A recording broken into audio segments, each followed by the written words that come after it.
Olá a todos novamente, sejam bem-vindos às Emoções Conversáveis. Mais uma vez vamos ter uma ilustre convidada, Camila Olmos, acho que é assim que se diz. Pronuncia bem, Camila? Pronunciou corretamente. E vamos falar sobre a clínica do contemporâneo Desafios Atuais. Eu de uma forma breve passo a apresentar a Camila, depois se quiseres acrescentar alguma coisa também podes acrescentar. A Camila tem um vasto currículo que eu vou ler de uma forma breve. A Camila é psicóloga pela Pontifícia Universidade Católica de Campinas e mestre em Psicologia pela Pontifícia Universidade Católica também de Campinas. É psicóloga clínica, gestalterapeuta, professora da pós-graduação em gestalterapia da Universidade Cruzeiro do Sul, professora também da pós-graduação de Psicologia Clínica Infantil-Juvenil pela mesma universidade e também da pós-graduação em Morte e Psicologia, Promoção da Saúde e Clínica Ampliada, é assim? Pela mesma universidade, Universidade Cruzeiro do Sul. É supervisora clínica, facilitadora de grupos de estudos em gestalterapia e trabalho de formação continuada em gestalterapia para psicoterapeutas em Campinas. Ela é membro da Associação em Gestalterapia, membro da Associação Brasileira de Gestalterapia, membro também do Departamento de Gestalterapia do Instituto SEDES Sapientiae, acho que é assim que se diz. Isso.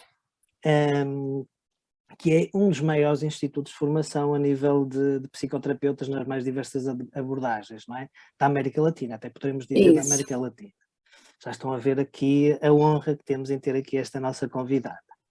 Ela também é membro da comissão editorial da revista de Gestalt do Instituto também SEDES Sapientiae e é integrante da equipa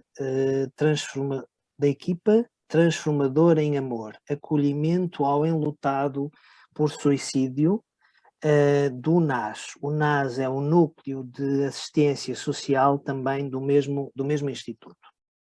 Atualmente está a tirar o curso de extensão em psicoterapia de casal e família com a doutora Terezinha Melo da Silveira, que também é uma ilustre gestalterapeuta, não é? Pelo ITGT, que é o Instituto de Terapia Gestalt de Goiânia. E também está a tirar o curso de pós-graduação em Gestalt Ampliada e Transdisciplinaridade com o Dr. Paulo Tarso de Castro Peixoto. É também organizadora do livro A Clínica Humanista na Contemporaneidade. Como estão a ver, um currículo bastante diverso, muito vasto.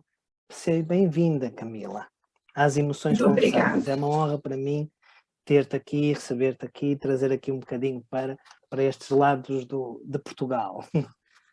Muito obrigada, é uma honra para mim também estar aqui. Ok. Então nós hoje vamos falar vou fazer uma pequena introdução, vamos falar sobre a clínica do contemporâneo, desafios atuais.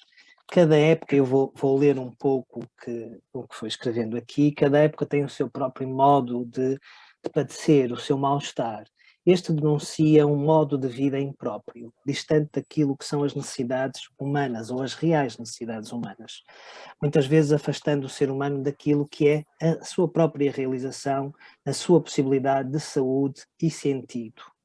Na atualidade, questões como uma vida veloz, as relações de competitividade, o consumo e a carência, os ideais de beleza, trazem para a cena o avesso, o mundo de pernas para o ar, para usar a expressão que o saudoso Eduardo Galeano usava. O mundo está de pernas para o ar, Camila? Está de pernas para o ar, mas antes da gente falar dele de pernas para o ar, colocando nossos pés no chão, eu quero te agradecer, Vitor, por esse honroso convite, né? Eu vejo que Emoções Conversáveis é uma fresta arejada, né? Eu acho que você é um anfitrião de possibilidades, de profundidades reflexivas, e é um privilégio estar aqui, pensar a clínica, né? Eu acho que espaços como esse alimentam a clínica, e a clínica, por sua vez, né, também alimenta espaços como esse, né? E essa retroalimentação me faz pensar que nós estamos diante de canais que buscam o alicerçamento de contributos possíveis para o cuidado ao humano, né, moderno, que está imerso, a meu ver, muitas vezes numa contemporaneidade desumana. Então, a partir do momento que eu ponho o termo contemporaneidade desumana, eu acredito que eu já esteja sintonizando na frequência da discussão que intitula, né, o nosso encontro. Quando você me colocou um título, Desafios Contemporâneos, Pensar a Clínica Hoje, eu fiquei atravessada por decantar o título. E aí a palavra hoje, do título, me convidou a buscar um sinônimo. E eu encontrei abrigo na palavra atualidade, né? Ou seja, a pensar na atual idade do nosso tempo, né? Já a palavra desumana, né, que eu proferi há pouco, me leva a pensar que os sofrimentos, né, que o homem moderno está imerso e que decorrem das relações, né, do hoje. Então, nessa demarcação, acredito que não há como se pensar contemporaneidade sem pensar no homem que nela habita, né, que são duas dimensões que se entrelaçam, são duas dimensões que dançam juntas, uma não existe sem a outra. Na gestalterapia, nós acreditamos que somente quando olho para uma pessoa em sua relação com o outro e com o mundo, é que emerge a sua singularidade, né? Então, aqui, acredito que cabe ressaltar que na visão de homem da gestalterapia, a pessoa se constitui, né, e se constrói humana nessa sua constante relação com o outro e com o mundo, né?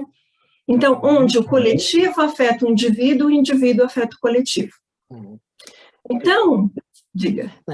Eu achei interessante tu situares o hoje já na atualidade, porque é realmente uma abordagem muito gestáltica, não é? Que é o tomar o contacto com aqui e agora, e se eu percebi e entendi este conceito tão profundo como o aqui e agora, de uma forma simples, eu costumo dizer que o aqui é o corpo, o agora é o presente, não é?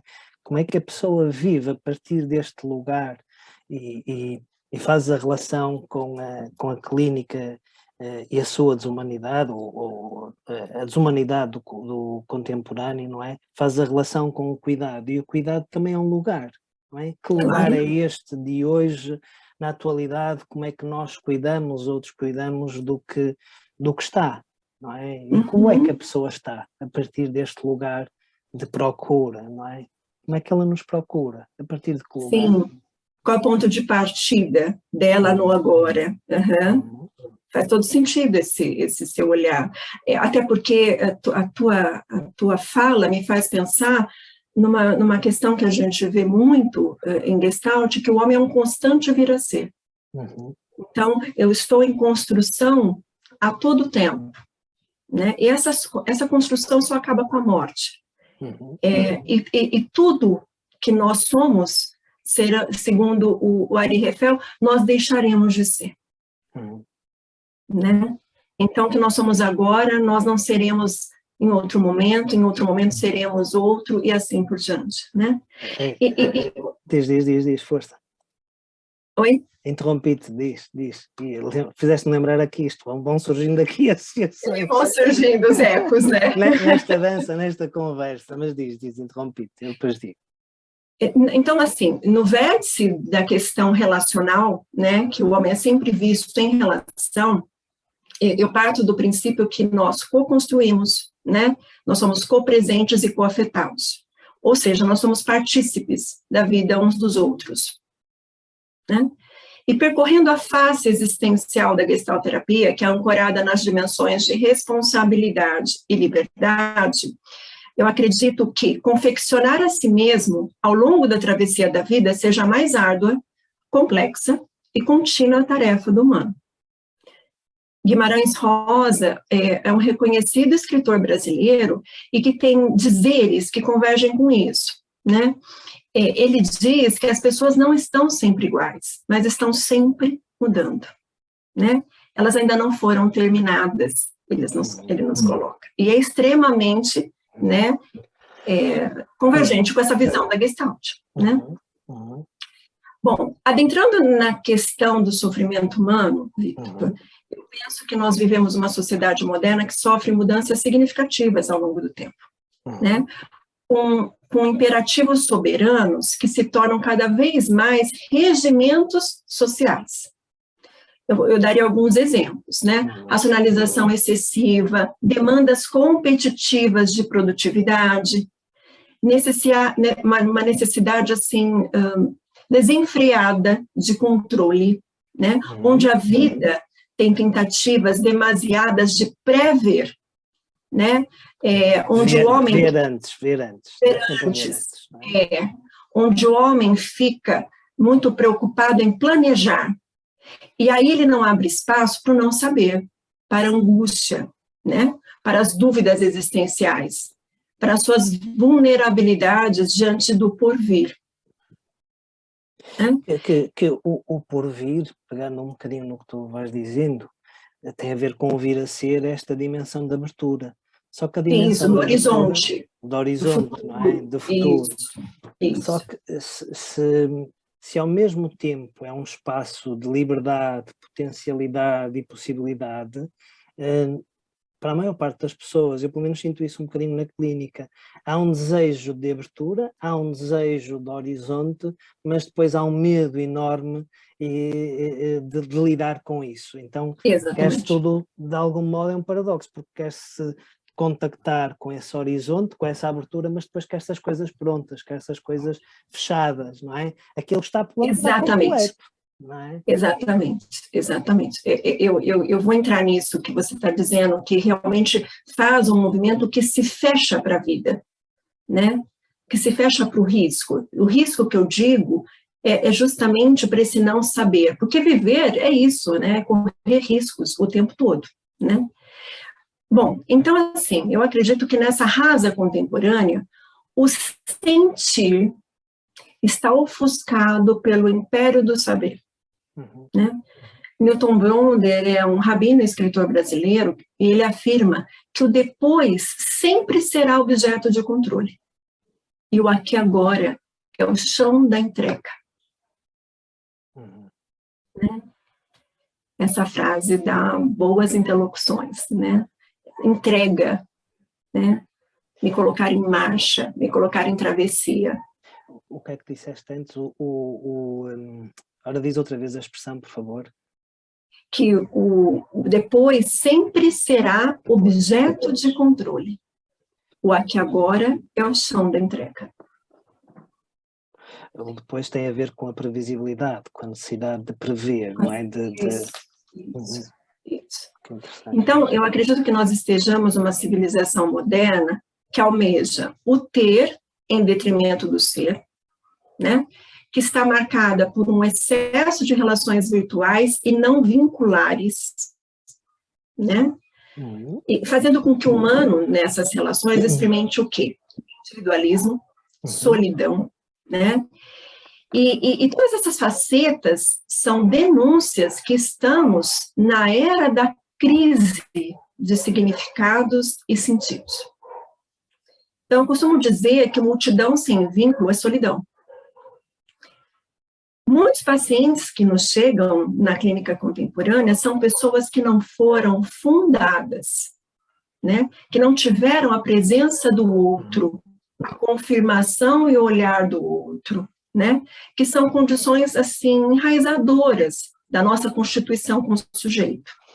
É interessante isso que estás a dizer, porque a raiz etimológica da palavra enfermo, que vocês usam mais, não é? Na vossa língua, nós aqui usamos mais doente ou doença, não é? Mas também usamos enfermidade, mas a raiz etimológica da palavra enfermidade que significa algo que não está firme, não é? Alguém perdeu o equilíbrio, perdeu a sua firmeza, e é interessante tu colocares essa base da relação como constituinte da firmeza do ser humano, do seu chão, do seu potencial de relação, da sua base para poder vir a ser sempre na relação com os outros, não é? Mas antes de ser olhado, de ser confirmado, a pessoa não se descobre, não é? Nós descobrimos sempre pelo olhar do outro, pelo limite que o outro nos mostra, pelo Sim, limite que o ambiente também nos vai mostrando, não é? Todos nós precisamos desse olhar do outro. Quando você traz a palavra enfermo, eu acho que realmente ela é bem sinônima dessa condição raiz, né? Me lembra raiz mesmo, por isso que eu disse que condição enraizadora, né? Tem tudo a ver com o significado que você nos traz, né?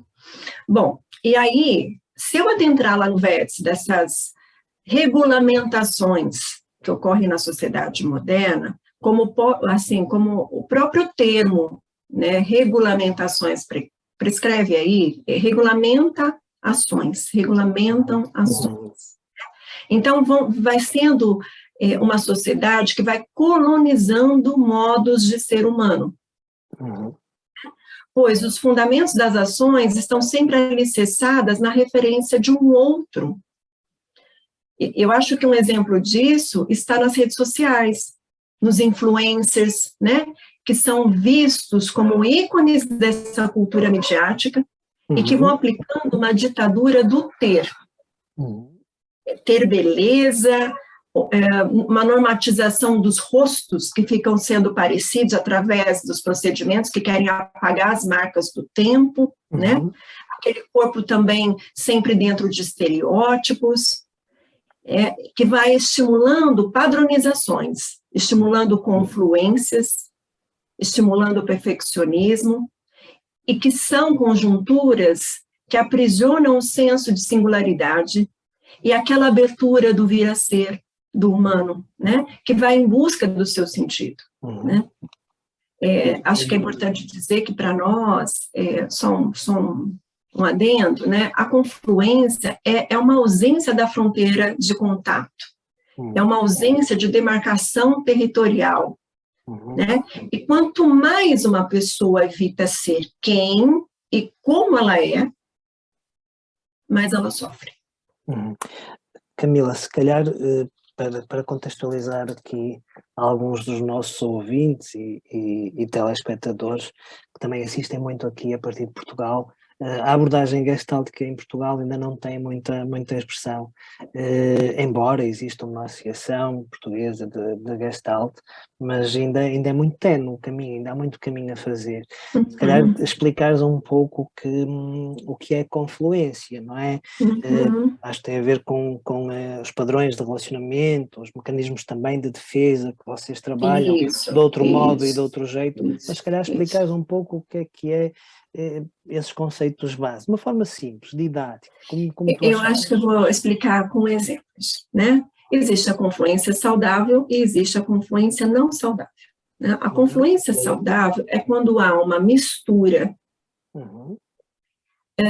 que busca algo, então vamos assim dizer, um time de vôlei, né? Uma equipa então, de voleibol. Uma equipe, né? Eles se misturam, né, em prol de algo. Né? Uma família está com uma pessoa adoecida. E aí, cada um vai ajudando, né, para que essa pessoa tenha uma assistência. Há uma confluência para aquela ação, para aquele cuidado. As coisas convergem, não é? As coisas convergem, isso é saudável. A confluência não saudável é aquela quando há uma mistura, há uma fusão de identidades, né? Onde não se sabe delimitar quem é o si mesmo e quem é o outro. Quem é quem? Quem é quem? Onde é que começa eu, onde é que começa o outro, qual o meu papel, qual o papel do outro. Fica uma confusão, fica ali uma confusão. Uma mistura, uma simbiose. Isso, né? Então, voltando nessa sociedade contemporânea, eu acho que essa cultura das redes sociais, ela enaltece essa necessidade também de produtividade, de conteúdos digitais, né? E isso eu acho que coroa o palco das comparações. Né? Fazer mais e mais. Mais e mais. Tem que ser mais, fazer mais, olha para o outro que faz e se incomoda, né? Os seguidores são um exemplo, eu diria, da instalação da normose, onde o outro é essa referência que incita aquele que assiste, o espectador, a segui-lo. E assim, em terra de iguais, não há espaço para as diferenças. Né? Porque assim, o que é norma, normatiza. E eu acredito que o que é uniforme impede a alteridade da própria forma. Né? Pois no mundo de heróis ou pseudo-heróis, eu acho melhor pseudo-heróis, parece não haver espaço para simplesmente ser. Ser humano instituído de ser. Um outro exemplo que eu daria se dá nos algoritmos das redes sociais, que fazem o desfavor, né? Eu separaria um desfavor, de aproximar pessoas com interesses comuns. Eu estou colocando esse termo desfavor em negrito para enfatizar que isso alimenta a dificuldade de lidar com a alteridade. Porque quando apenas se aproxima de mim e eu do outro, quem gosto, quem me interessa, eu não sou estimulada a lidar com a alteridade. Com a diferença, com a singularidade do outro, não é? O Bauman, que foi um grande escritor, sociólogo do nosso tempo, né, acho que foi um pensador expoente, ele fortalece essa premissa ao afirmar que essas redes sociais ensinam muito pouco o diálogo, porque é fácil evitar a controvérsia, ele falava, e se fechar em zonas de conforto. Né? Ou então promovem a discussão e não o diálogo, não é? Que é a discussão fácil, não é? E muitas vezes medíocre, não é? Fica na Quando não promovem a violência. A violência, né? Não é? Isso. Então, eu acho que esses algoritmos das redes sociais, eles também vão tendo uma outra função, que ao capturar os interesses daquele que está ali, vai oferecendo produtos, né? Vai oferecendo produtos. E estimulam a ideia de pseudo-escassez do humano. Porque o eco é assim, apresenta um produto para você comprar e o eco é assim, você não tem isso, você não tem isso, né? E ao cair nessa arapuca da falta, movimenta a engrenagem do consumo. E aí alimenta o capitalismo. Né? O Fritz Perls, que é uma figura expoente na criação da gestalterapia, ele criticou a tecnocracia, né, e todas as formas que, segundo ele, estilhaçavam o humano. Estilhaçavam. Estilhaçavam. Fragmentavam. Então, Roberto Crema, que é um autor que eu gosto muito, ele aponta esse olhar de normose. Ele diz que uma pessoa normótica se adapta a um sistema doente e corrompido. Só para contextualizar, para quem não conhece o termo normose, normose seria a patologia da normalidade. Exatamente. É a ausência da singularidade, a negação do que é próprio da pessoa e do que é comum em diálogo, não é? Porque o que é comum não significa que seja normal. Exatamente. Né? Por exemplo, nesse momento, milhões de pessoas no mundo estão passando fome. Isso é comum, mas isso não é normal. Porque se nós normatizarmos isso, nós estamos adoecidos. Né? Então é isso que vem trazer, que essa normatização é adoecedora. Né? Outro ponto é que a gente vive numa sociedade da pressa. Flutuada pelo imediatismo, numa aceleração que é estimulada por essa velocidade aí do universo digital. Pressa que gera cansaço, não é? Como diz aquele filósofo sul-coreano, que eu não sei dizer o nome, Bill Chuan, acho que é assim que se diz. É isso. Que tem um livro que se chama Sociedade do Cansaço, não é? Que no fundo mostra essas duas polaridades. Andamos tão acelerados, que nos cansamos e que não tocamos aquilo que falavas anteriormente, que é o ter contacto consigo, que é o poder sentir para se poder firmar, não é? Só me firmo se sentir e depois poder sentir e pensar, não é? Mas às vezes andamos desligados, não é? Andamos esta aceleração, é quase como a aceleração faz com que nós nos afastemos cada vez mais do nosso corpo, não é? É quase Com que certeza, porque o tempo do nosso corpo não é igual. Exatamente, né? O tempo do nosso corpo é o tempo da natureza, é o tempo das estações, é o tempo dos processos, né? Um exemplo é que quando uma pessoa tem um ferimento, até cicatrizar leva tempo, né? É o tempo do corpo, né? E você trouxe que é a sociedade do cansaço, eu também diria que para quê? Né? Qual a função desse cansaço? Você sabe, Vitor, uma das funções que me pego pensando é o status.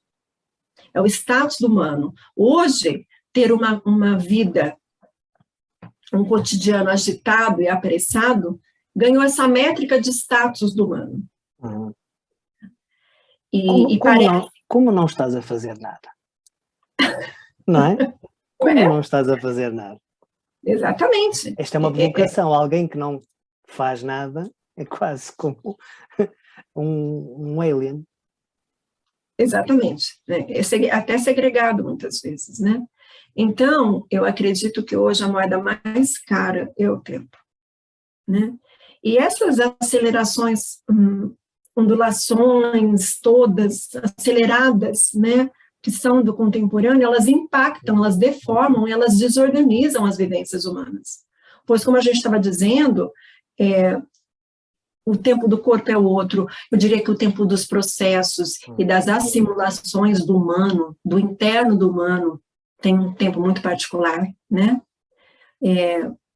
Porque é isso, são tempos de um lugar de natureza, tempo dos processos. E aí... Sim, diz. Ia-te perguntar, no meio disto tudo, como é que as pessoas, que sinais e sintomas de mal-estar e de adoecimento vão surgindo, não é?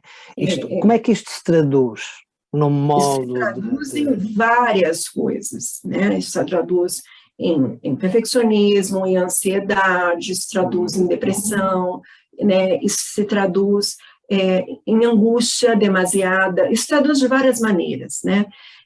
Eu vou colocar que eu diria assim, que todas essas coisas causam muitas pressões e estresse no humano, né?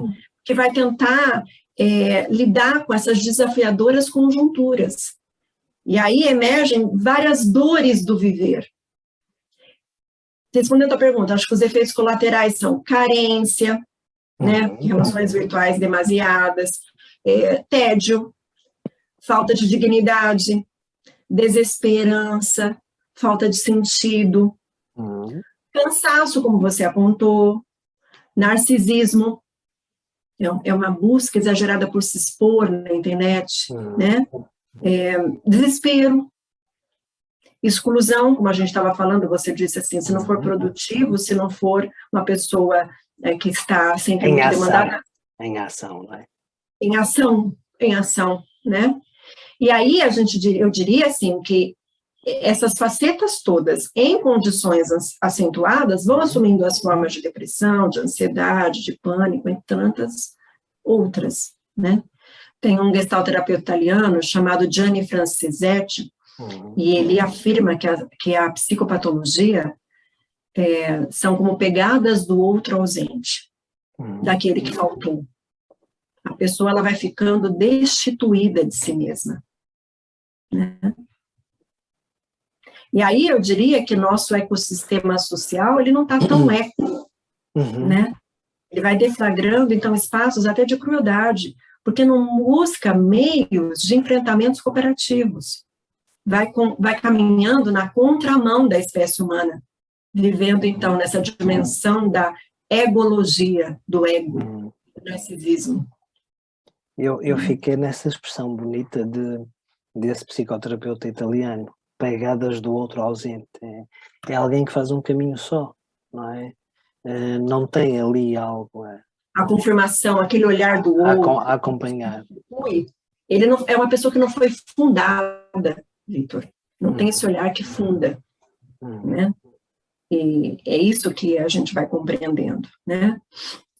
E para a gestalterapia, os sintomas são eventos sistêmicos, né? Então, Martin Buber, né, ele tem uma sabedoria extremamente pertinente, eu diria, que é assim, uma alma nunca está sozinha, nunca está também doente sozinha, mas no entre, numa situação entre ela e o outro ser existente. Então, veja só, uma alma não adoece só, é sempre em relação, né? Aliás, nós acreditamos que é em relação que uma pessoa se cura e é em relação também que ela adoece, né?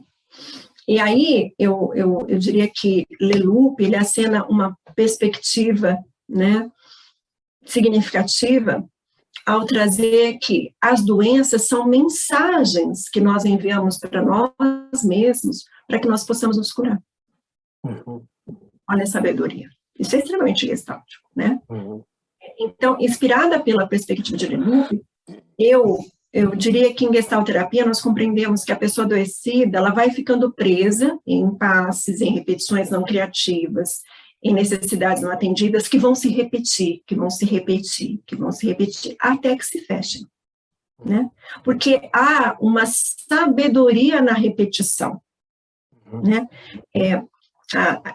Essa repetição são necessidades internas irrenunciáveis que estão abertas, né? E assim sendo, elas se repetem até se tornarem visíveis, eu diria assim, eu colocaria esse termo, visíveis e audíveis. Né? Quando o sintoma, não é? Quando o sintoma bate à porta, ele pede que nós tenhamos a coragem de abrir a porta e ver o que é e quem é. Exatamente, exatamente. Isso é muito do processo terapêutico. Né? Então, assim, na construção dessa gênese de identidade, que a gente falava desse homem que é um constante vir a ser, que é inacabado, portanto, está em construção, né? E ainda bem. E ainda bem.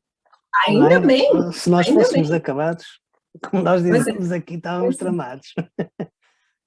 Então, e diante desse homem que é um constante vir a ser e que sofre, e diante dessa pessoa que sofre, que nosso trabalho quanto psicoterapeutas acontece. E aí, quem é esse homem que nos procura, né? Eu acho que é um homem ávido por certezas, por garantias, por respostas rápidas, por não aceitação das suas falibilidades, por evitação de seus sentimentos inóspitos, raiva, ódio, ira, inveja, entre tantos outros, né? Por necessidade de viver uma vida ancorada em imagem, a imagem que quer passar para o mundo, e não na sua essência. Por uma ausência daquele olhar fundante que nós falávamos, né?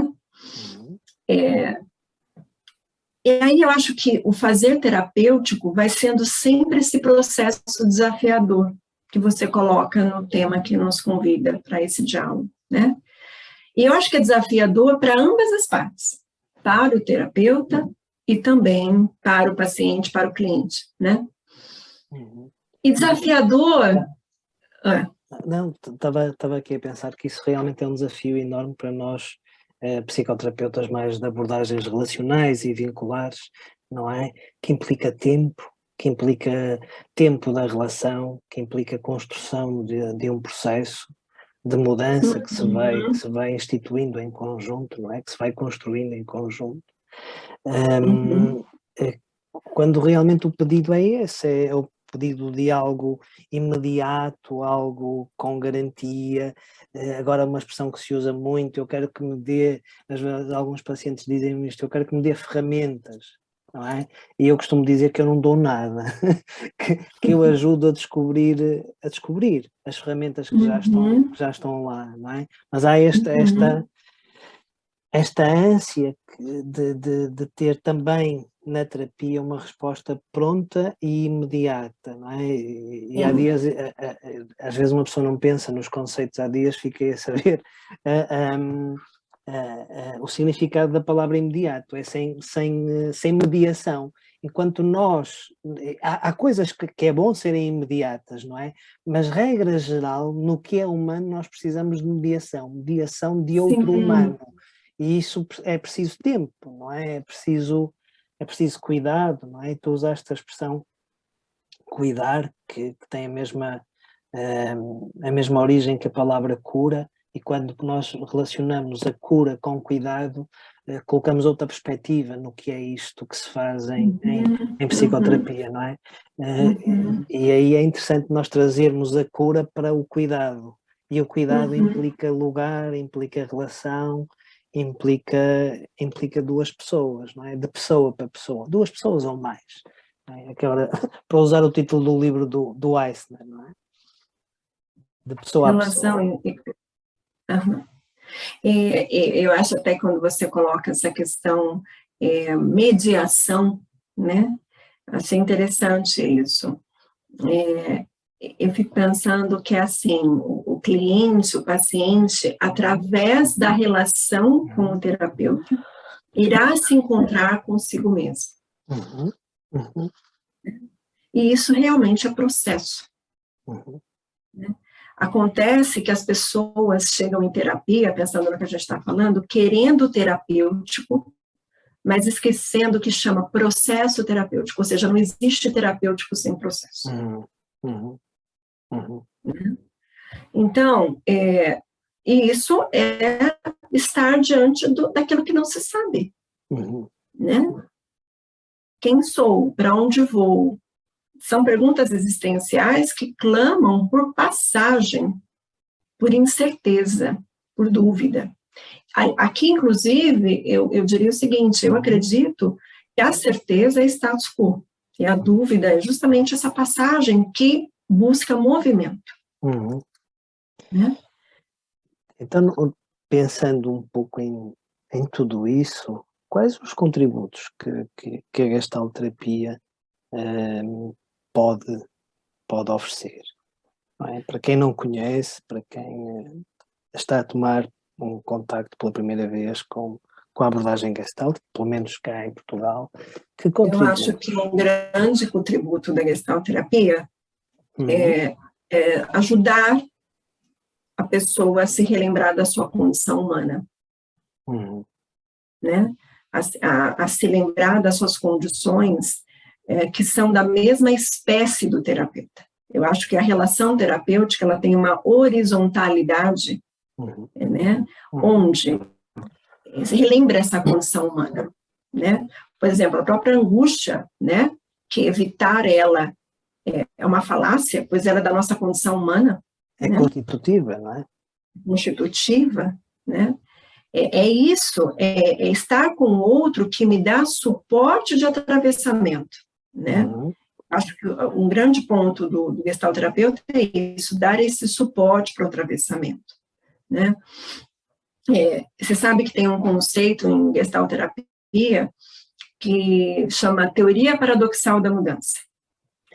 E preconiza que mudar é tornar-se o que se é, né? Então, eu acho que é isso, é ajudar o indivíduo a se tornar quem ele é, o que ele pensa, o que ele sente, o que ele quer, o que ele não quer, o que ele percebe, o que é dele, a imprimir suas digitais, a deixar seus rastros pelo caminho, né? A se assumir como gente.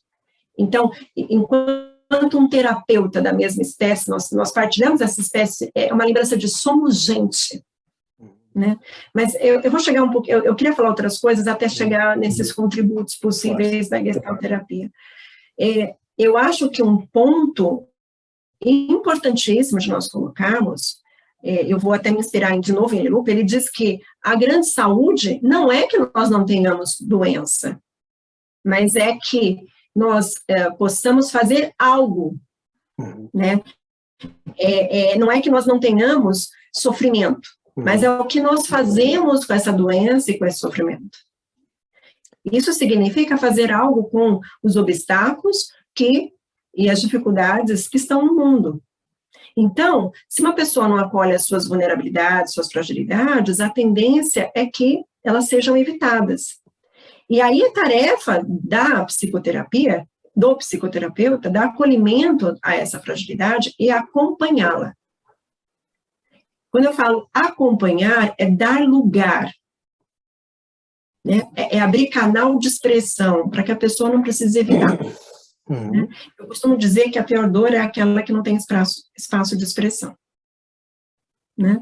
Então, eu vejo que esse paciente moderno, muitas vezes chega na clínica, né, nessa dicotomia simplista, problema-solução, porque ele vai resolvendo a vida de maneira superficial e mecânica, automatizada, né? A isso, eu acho até que a gente fala da racionalidade, e eu denomino isso de embriaguez racional. Né? Então, eles vão querendo lidar com questões existenciais com essa liquidez. E o Leloup diz, as nossas explicações sempre correm o risco de substituir o real. Porque a gestalterapia, o ato clínico de experiência vivida no agora, é de olhar para o óbvio. Para o que está ali. Para o que se apresenta. Para o que está ali. Para o que se apresenta. Né? Então, a gente não interpreta, a gente fica nesse agora. Inclusive, para nós, as interpretações alimentam os sintomas. Né?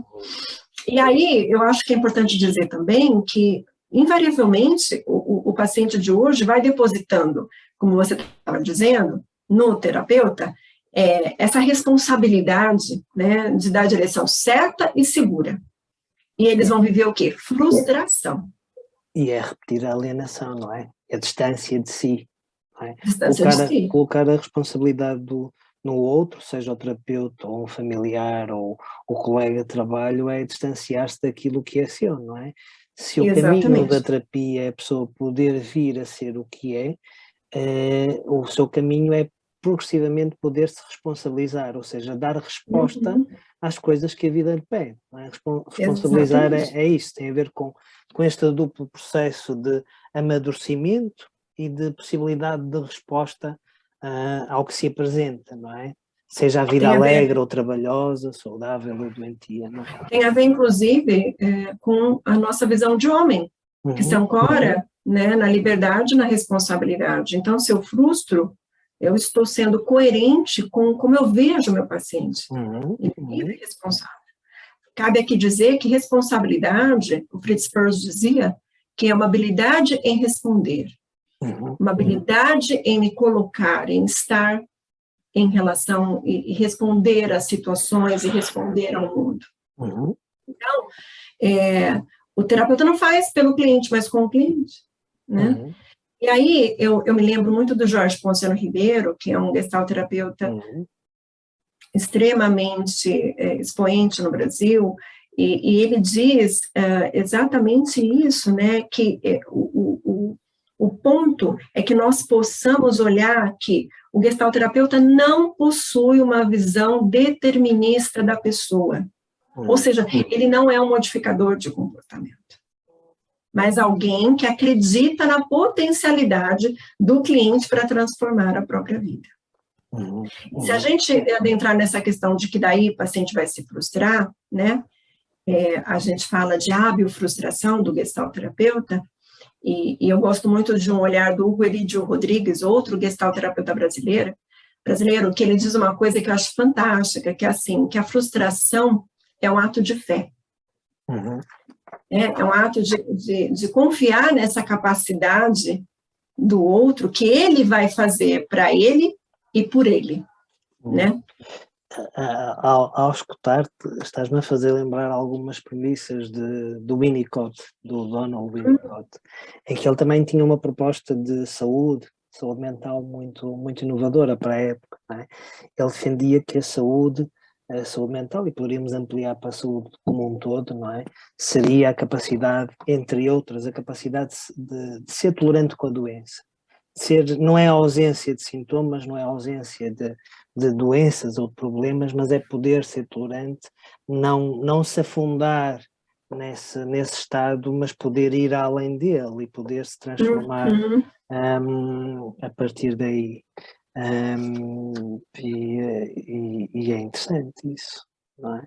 Isso me faz lembrar Santo Agostinho, né? Ele dizia, não saias, volta para dentro de ti. A verdade reside nesse interior do homem. Ele dizia isso. Então, estamos quase a terminar. Este passa rápido, mas temos tempo. Estamos quase a terminar, mas ainda passa rápido, mas temos tempo? Então tá bom, tá vindo várias coisas aqui, então vai sossegada.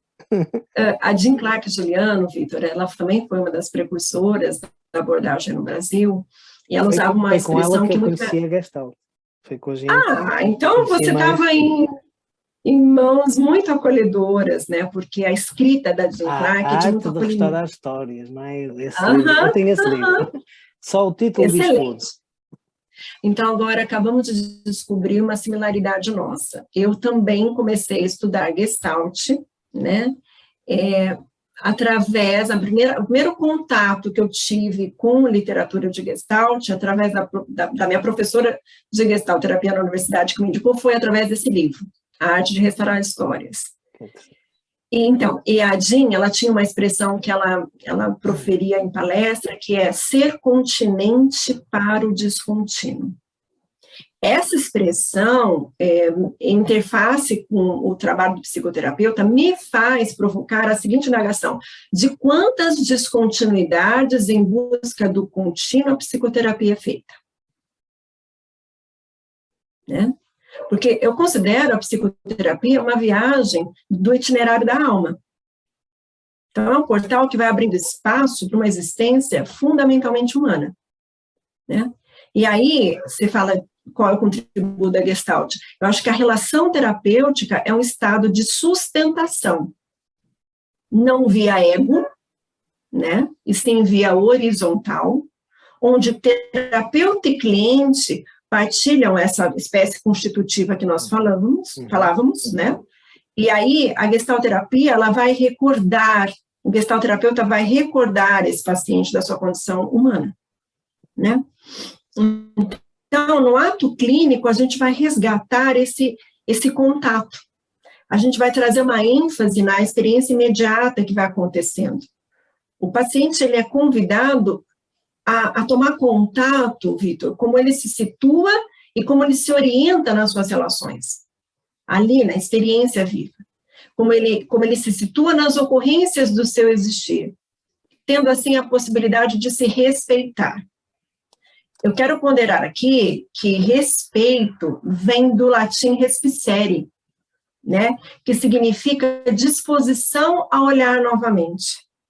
Né? Portanto, nessa perspectiva compreensiva, respeitar é um verbo que conjuga o processo de admirar-se. Ad é mais, mirar é ver. Ou seja, o paciente em processo terapêutico de gestalterapia é convidado a se enxergar mais, a ver essa oportunidade do agora. E aí, nessa possibilidade de desembaçar seu vivido, né? Assim, eu diria, ele terá a possibilidade de se perceber se existe ou não uma parcimônia entre seu sentir, entre seu pensar, entre seu agir no mundo. E aí a gente pensa que isso vai trazendo um dar-se conta integrador, né? Então, ele vai reocupando, né? Reocupando sua condição humana, vai regenerando sua humanidade, sua permissão por habitar a sua dimensão ontológica. Acho que cabe aqui a gente dizer o que é ontologia, né? A Beatriz Cardella afirma que a dimensão ontológica, ela abarca tudo que o humano compartilha com outro humano. Alguns exemplos disso são essa singularidade, precariedade, criatividade, finitude, cuidado, abertura ao outro, hospitalidade. Né? A ontologia tem a ver com a dimensão do ser, não é? Exatamente. Daquilo que é humano, daquilo que é eminentemente humano, não é? Então, numa sociedade onde errar, deslizar, sofrer, viver em potência, são considerados atos como se fossem ilícitos, pois ser forte, competente, bem-sucedido, produtivo, assertivo, são imperativos soberanos, essa condição ontológica que nós estamos falando, né, ela está sendo soterrada, né? E não tendo espaços para habitar seu sofrimento e essas dificuldades se manifestarem, a pessoa, ao se relacionar com ela própria, ela não aceita, nem não permite sua vulnerabilidade. E eu gosto muito de uma afirmação de Buber que diz assim, que nada que é humano é estranho à nossa humanidade. Né? E o Roberto Crema, ele fala algo que eu acho que é um acalento, né? Porque ele diz assim, que a tristeza nos ajuda a deixar morrer para renascer. E aí ele fala ainda que o problema é que todo mundo quer renascer, mas ninguém quer morrer. Né? O próprio Peirce dizia que sofrer a própria morte e renascer não é fácil. E aqui acho que cabe dizer que mortes são essas, né? Estas que nós mortes estamos falando, simbólicas que são necessárias, não é? Exatamente. São as formas obsoletas, né, de ser. Isso é muito gestáltico. Para nós, trazemos formas atualizadas do ser humano. Então, acho que o gestalterapeuta, ele é um testemunha do soterramento desses sentidos e dos significados humanos. Desse soterramento da liberdade, do desejo, da espontaneidade, da criatividade, do fluxo experiencial, né? E aqui eu lanço um questionamento também, né? De quantos processos de morte e renascimento uma psicoterapia é feita. Aqui eu me recordo de Fernando Pessoa, que ele fala, sinto-me nascido a cada momento para a eterna novidade do mundo. Então, atravessada por esse eco dele, eu afirmo que psicoterapia é um processo reconciliatório entre dor e esperança. E adentrando naquilo que você me fala, quais são os contributos possíveis da gestalterapia, eu acho que a gestalterapia convoca o paciente e convida, né, a ter awareness sensorial, corporal, cognitiva, afetiva de si, num resgate de si mesmo com essas suas percepções, seus pensamentos, seus sentimentos, suas ações, que tudo isso vai desenvolvendo o autossuporte da pessoa, né? Para que ela perceba como ela experiencia a si mesma e ao outro. E é claro que aí nós vamos dizer que o processo terapêutico ele vai trazendo a possibilidade da pessoa se encontrar com as suas legítimas necessidades, a fazer a sua hierarquia de necessidades, né? A assumir as suas potencialidades e também suas limitações do agora, a lidar com as suas possibilidades desse agora. E a esse movimento todo, eu denomino protagonismo existencial. Então, ser protagonista de si é, portanto, ser responsável.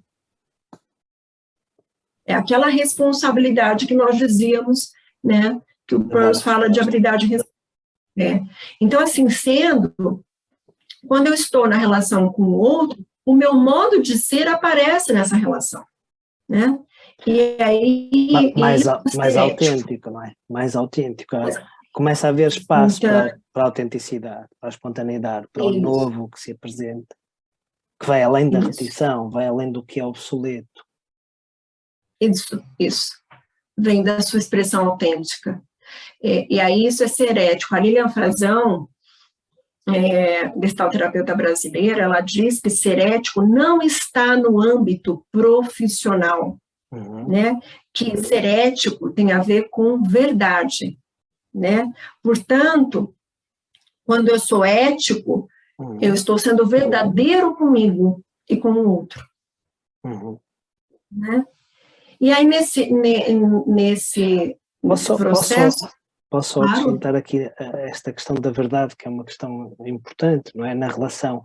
A verdade é poder legitimar as suas necessidades, os seus sentimentos. Sejam elas agradáveis, desagradáveis, com tonalidade positiva ou negativa, boas ou más, não é? Mas a pessoa poder poder legitimar o seu lugar de vida, mesmo que queira transformar o seu lugar de vida, o seu modo de ser, mas terá que partir sempre da aceitação desse lugar que lhe é próprio, desse modo próprio, não é? E não impróprio, não é? Não do outro, não do que é esperado. Isso. É assumir-se, né? Eu diria que é como emancipar-se. Trazer para a frente. Isso. Né? Tirar daquele lugar profundo e vir para a superfície sendo quem se é. É uma boa metáfora, né, que você está trazendo aí. E aí, eu acho que quando eu me trago, eu vou me lançar no mundo com essa verdade, né? A Clarice Lispector dizia isso, né, Vitor, que a grandiosidade da vida é lançar-se. Alçar voo. Alçar voo, né? Bom, e assim, eu acho que se eu puder ir finalizando, né, eu acho que inspirada por Clarice, eu acrescentaria alguns elementos finais. O primeiro, o funcionamento saudável para a gestalterapia vai se estabelecendo quando o paciente assume a sua capacidade de se autoapoiar, de fazer escolhas, de fazer renúncias, de fazer ressignificações, né? Quando ele vai atualizando seus novos recursos, né? Quando ele vai também realizando seus potenciais criativos, né? Eu diria que as matérias-primas da cura são presença presente, acolhimento, cuidado, suporte, abertura, expressão, experiência do experimentar, humanidade que desaguam em encontro. E essa cura é processo e vai se dando quando o humano sai dessa clandestinidade existencial, né, e assume esse protagonismo de si. E aí ele vai estando aberto às suas realidades interiores, seus significados subjetivos, né, e acontece quando essa pessoa vai se sentindo ímpar numa sociedade de pares. E uma notícia, curar-se. Olha que bonito. Uma pessoa vai se sentindo ímpar numa sociedade de pares. Achei lindo. E uma notícia, eu diria, curar-se é processo indelegável. Então, eu caminho para o desfecho do nosso encontro com uma frase que veio, no biscoitinho da sorte ontem, que eu comi. E a gente sabe que existe uma sabedoria do campo, né? E diz aqui, olha só, o ser humano é a única criatura que se recusa a ser o que é. Eu achei a frase tão gestáltica, né? E para terminar minha fala, eu queria ler um pequeno poema da minha autoria, que eu acho que resume o encontro de hoje, se me permite. Força. Que bom. Poesia no meio disto tudo. Oferto um pequeno poema. Diz assim: a ditadura da beleza é rígida armadura. A ditadura da aparência é dura compostura. A ditadura da aceitação é ser orquestrado pela alheia partitura, necessidade insegura de um ser que se desfigura, mas, se porventura escreve sua própria escritura, torna-se criatura do que se afigura. É um sair da clausura e tornar-se um ser que se configura. Que lindo. E eu me despeço afirmando: o ser humano não é tudo, é tudo. Obrigado, Camila. Excelente. Obrigada Criatura a da você. sua própria figura. É bem gestáltico. Muito, não é? Bem gestáltico. Que lindo. Camila, foi uma honra. Muita coisa foi surgindo aqui. Este encontro realmente, como vocês costumam dizer por aí, foi um encontro muito potente. Trouxe aqui muitas coisas. E acho que, para quem nos escutou, deixou aqui muitas pontas para ir saboreando, para ir sentindo, para ouvir e tornar a ouvir. Olha, foi uma honra ter-te aqui e foi um gosto enorme. Até breve, Camila. Um abraço. Até breve, um abraço. Tchau. Beleza.